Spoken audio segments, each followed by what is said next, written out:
Everyone, कैसे हैं आप सब। स्वागत है आपका एक नई वीडियो के साथ। आज की वीडियो के अंदर हम करेंगे consequences of winding up corporate law unit 4 के मेरे नोट्स। जो हमारी पिछली वीडियो थी उसके अंदर हमने किया था कंडक्ट ऑफ वाइंडिंग अप, हम किस तरीके से वाइंडिंग अप को कंडक्ट कर सकते हैं voluntary and compulsory.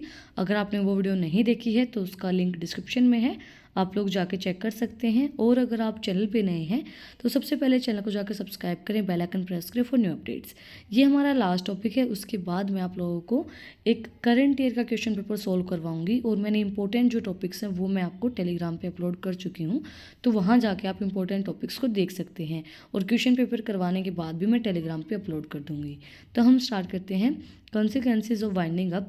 The most important consequences of winding up of a company are as follows. As regard the company itself, wind up doesn't take away the existence of the company completely.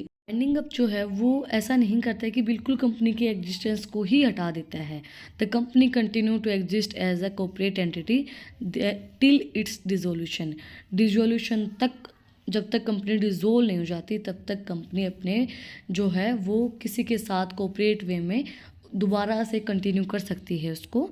And all the ongoing business of the company is administrated by the liquidator during the phase of liquidation. हर एक जो ongoing company के administration हैं, जो भी business हैं, liquidation के time पे जब कंपनी लिक्विडेट हो रही है, वाइंड अप करे सारी चीज़ों को, तो उस टाइम पे सारी जो चीज़ें हैं वो लिक्विडेटर ही देखता है। अब बात आती है as regards the shareholder. सबसे पहले हमारे contributors and new statutory liquidity comes into existence. जो नए स्टैट्यूटरी लिक्विडिटी एग्जिस्टेंस के अंदर आ जाती हैं। Every transaction of shares during the liquidations done without approval of liquidator is termed void. हर एक जो ट्रांजेक्शन होंगी वो सारी लिक्विडेटर के थ्रू ही होंगे। अगर लिक्विडेटर उस ट्रांजेक्शन को अप्रूव नहीं करता है तो वो ट्रांजेक्शन जो वो वॉइड हो जाएगी, वो ट्रांजेक्शन मायने नहीं होगी और वो ट्रांजेक्शन होगी भी नहीं। नेक्स्ट है as the regard the creditors. The creditor can not file a case against the company except with the consent of the court. Creditor जो वो फील नहीं करते हैं केस को कंपनी के अगेंस्ट में जब तक वो constant with the court. And if the creditor already have डिरेज they can not proceed with the expectations. अगर क्रेडिटर ऑलरेडी डिरेज कर चुका है तो वो परस्यूड नहीं कर सकता है अपनी एक्सपेक्टेशंस को।